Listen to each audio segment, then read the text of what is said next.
Good afternoon, ladies. Today I will be introducing our wonderful speaker, Linda, from Hawthorne Hollow. Hawthorne Hollow is also one of our mini grant recipients, as a lot of you know. So I'm super excited to have her here to introduce us to all that they offer at the facility, the location, and to learn a little bit more about what they're doing today. So I'm going to start by introducing Linda personally and telling you a little bit about herself, and she'll tell you more about Hawthorne Hollow, okay? And I'm also going to read off of this sheet because she did a lot of amazing things in her life and I don't want to miss any of them. So, she is a lifelong resident of Racine, where she's been raising her family of 7. Oh, wow. She has 3 adult children and 2 who are still in high school. She also has 2 dogs, Walter, who is a boxer, and Iris, who is a cavalier. She's also a professional photographer and an artist, and she was recently selected as one of the featured artists in downtown Racine's art project called Kites. In addition to her creative work, she's also currently serving her 2nd term as a trustee of the village of Elmwood Park. So she's a busy lady. And in terms of her connection to Hawthorne Hollow, she's actually been attending Hawthorne Hollow for over 20 years. First as a place to explore and take her children, and later as a place for peace and healing. After an unexpected loss of her middle son 25 months ago, who was serving in the U.S. Navy, she found herself visiting Hawthorne Hollow almost every day for quiet reflection and connection with nature. At that time, she was also the director of operations of the Wisconsin Veterans Chamber, again, busy lady, but eventually realized that she needed to step away from the military nonprofit world to better navigate her grief. In April of 2025, she was grateful to join the Hawthorne Hollow team in her current position, where she can give back to a place that has given so much to her. Every day at Hawthorne Hollow feels meaningful, and she's honored to help support the sanctuary's mission and its connection to the community. So please give Miss Linda a warm welcome. Thanks, ladies. So I'm going to start by handing out some books. If anyone wants to take some, okay, sure. And then my contact information is If you can go back a bit. Okay. Thank you. There you go. That's So, it. like I said, on your table you'll find the books. This book was written by one of the founders of Hawthorne Hollow, Ruth. She found the property back in the 30s, and I can give you guys a little more information on that. I do have notes because I can't memorize anything either. So, the story began in 1935 in the dead of winter. Ruth and Margaret were going for a drive around Kenosha and Racine looking for properties to have kind of like a sanctuary home.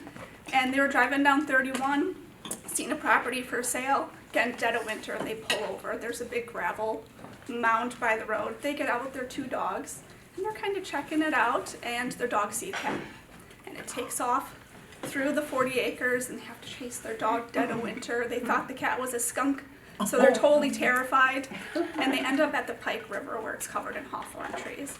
And Ruth said that's kind of like when she fell in love with the facility, or the land, I'd say, and kind of just felt like an instant connection. They ended up purchasing the property, 40 acres, for under $7,000. I know, it's just, it makes you wish, right? And so they decided to kind of make that their retreat. So if you've ever been to Hawthorne Hollow and you come down into the amphitheater, that's actually kind of where they started hanging out. They built the fireplace that's down there, and they would have picnics and bring family when it was nice. And over the years, they built up the property a little bit and started deciding what they wanted to do with it. In 1964, they partnered with a chapter of Isaac Walton League, which is kind of like a conservation facility that helps with waterways. So if you think of locks and like Puget Sound, items like that, that's what they were working with because they wanted to really keep that Pike River open. Isaac Walton was an author back in the 1600s who actually wrote one of the first novels on like conservation. So it's kind of like the great-great-great-grandfather of conservation. Fast forward to 1967, the sisters were kind of deciding what they wanted to do with the property as they were getting a little bit older, and they decided to partner with the Hyslop Foundation. Chris Hyslop was a friend of theirs. He was very active in the community, so they partnered with him to create the foundation, and they put their property in a trust under the foundation with the goal that they'd be able to stay there their remaining days, which they did. Ruth passed away in 1988, and Margaret passed away in 1981. So there's items on the property that directly relate to them, like Margaret's Garden, which is right behind the main property, and then there's some items in there for Ruth as well. So back to 1967, they decided to expand a little bit, and that's where you're going to see the property acquired the schoolhouses in the back and town hall. So those were brought over under what they wanted to see longevity in the community and not lose those really great buildings. Again, in 1967, they decided to add on the Arboretum. So it actually became an actual Arboretum beside someone's front yard. And it's still active today. We're actually certified Arboretum now. That just happened this year. So it took a little time, but it's here. You can go through at any time and walk through the property. All the trees are labeled. So if you're like, that would look great in my front yard, it's actually there and you can get one. So moving forward to 1988, we have the Friends of Hawthorne Hollow is created. So the Friends of Hawthorne Hollow created how I like to see it as kind of like our PTO. If we need anything, they're there for us. We need volunteers, they're there for us. They're like our biggest supporters, and they have a great crew. We put on our art show, our art fair. We have 100. It's beautiful. It is. Yeah, and we end up with about 120 volunteers that come through there and help us, and it wouldn't happen without them. There's only 7 staff, so we have 3,000 people that come through for that activity, and it takes 3 days just to put on the event and about 6 months to plan it. So if we didn't have our volunteers, parking people, working our diners, working our bars, helping artists set up, tear down, it wouldn't happen. Yes, that's part of you. And it's I'm not an alcoholic, but I'm always at the bar. She is. The bar's the funnest. It's like a hub. I was there half the day. And that's our biggest fundraiser. So everything we do, all the profits go right back into Hawthorne Hollow for our education programs and whatnot. The art fair brought in over $50,000 this year. Wow. It's an amazing, Yeah. amazing event. It's amazing, and it's great. People come in and they know that the $10 or $15 they're paying to get in is actually going to support a really good cause. So going back to like our classrooms,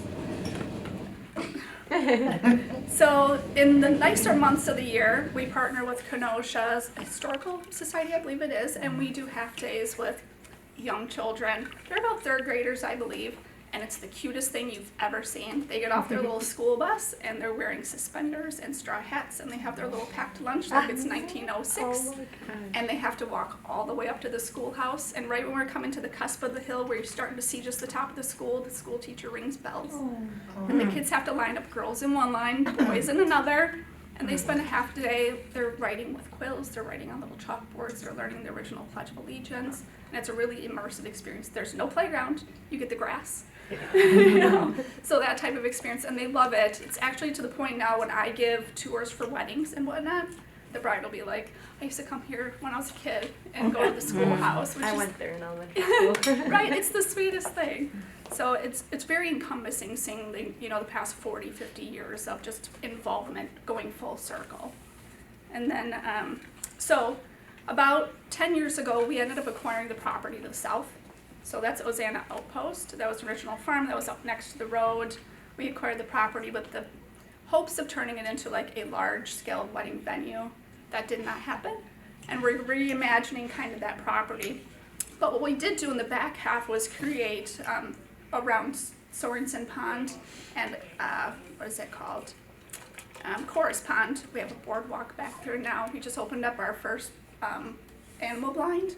It's the Drake Family Blind. That was a huge fundraiser that we put on last year and opened up just a couple months ago. And it's really great. I was just there the other day and there was a mama muskrat and a little baby one. And it was so cute, I swear. They look really ugly, like on the side of the road. But when they're swimming, they're absolutely adorable. So let's see, for nearly 90 years, Hawthorne Hollow has really stood the test of time and really fulfilled the vision that the Twicer sisters had for the property. And like I said, it's very full circle and encompassing. I ran a wedding the other day, and one of the women came up to me and she says, I love this place so much. We started coming here because my mom went into labor here. She's like, and my sister was here 2 years ago and her water broke. So it's their family just keeps coming back. And then for me, I spent time there with my kids. I used it for a form of healing. There's board members that will tell you that there's a strong connection with the place. One of them had a child with special needs, and the first time they really started to developmentally talk and interact with people was at our sugar mapling. Wow. So it's like you hear these stories over and over and over, and it really brings everybody together. So for me, it's not just like a sanctuary for like animals and nature, it's also for people too. So yeah, thank you guys for having me speak. Any questions for Linda? Yes. Do the master gardeners come there too? We have a few master gardeners that come on their own. We've never had them, I believe they're as a group. Yeah, but I mean, if they wanted to, we wouldn't be mad. There's lots to do. There's Yes. lots to do. What are your hours? Like, I drive by and think about stopping, but I don't know if it's open or is it So just our- weekends? We're open Tuesday through Sunday from 8 to 5. Okay, And then we do close January and February, just Yeah. for to like reset the land. okay. Yep. And anybody can come at any time during those hours? Yes, yep, you just come in, you can park at either of the parking lots. The front parking lot, there is another gate that you can go through that leads to our organic farm. We have a small farm project there, and you can bring grandchildren or children, and we have open play areas, sound walls, mud kitchens, all that kind of fun stuff for the little ones. Is there a charge? No. Okay. We do have donation boxes if anyone ever feels the need, but we do not charge, no. Can you go in there and like drive around it, or you have to park in a parking lot and walk? So you have to park in a parking lot and walk. If at any time someone does have, mobility needs, you just schedule that ahead of time, and we have golf carts that we can take people out and about. They've also got more paths that are handicap accessible, haven't you? You've For the got most that part. overlook. Yep, the overlook, you can walk down. People have gone down there in wheelchairs and back up, but like I said, if you feel like it is going to be an issue, there's enough staff members there that'll be able to help. So, where would be the best place that we can find out more about your events? I know periodically I see them. I don't know how they pop up on my Facebook, but Yes. do you have a Facebook page? What would be the best way So we to? have the Facebook page for Hawthorne and for the observatory, so we have the Heidi Observatory up front. And we do programs through there too for children and adults. We have Space Camp and Small Eyes Under the Sky, so there's a multitude of things happening there, and you can find it all on our website and Facebook. How come the wedding venue didn't work out? It was kind of an issue with the Village of Summers and us. So they didn't really want to approve rezoning for that space from residential to, or like a business setting or sub-commercial. So the house that was there was something we were gonna do more of like an Airbnb, weekend retreat type situation, and they weren't in favor of it. So we kind of scaled back, and we just do, weddings. We don't do receptions anymore, so. Is there a problem with the liquor license? We couldn't get one, so what we have to do is if someone decided to come have an event by us, they have to get their own. So we, as a facility, can only have so many special permits per year. So we use those for our concert. Wonderful, thank you. Yeah. Thank you so much. That's great. Yeah.